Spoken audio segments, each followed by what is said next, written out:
Welcome to my YouTube channel Let's Study Knowledge. আজি আমি আলোচনা কৰিম টেন্সৰ বিষয়ে। টেন্স মানে হল কাল বা ইয়াক সময় বুলি কোৱা হয়। কাল বা সময়ক তিনিটা ভাগত ভাগ কৰিব। Present tense, past tense, future tense.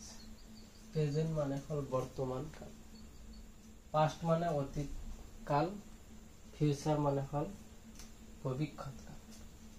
Present টেন্সক আকৌ আমি চাৰিটা ভাগত ভাগ কৰিব। যেনে present indefinite tense or simple present tense, present continuous tense, present perfect tense, present perfect continuous tense. Past tense ok ako sarita bhagot bhag koribo. Past indefinite tense,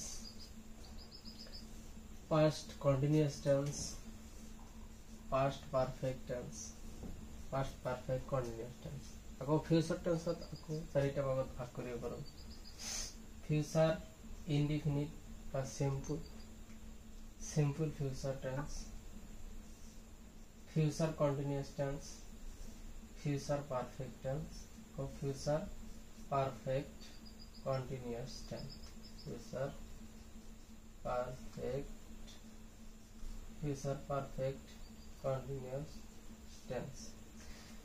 এই 12টা tense আমি এটা এটা কৈ ডিটেইলস আলোচনা কৰিম।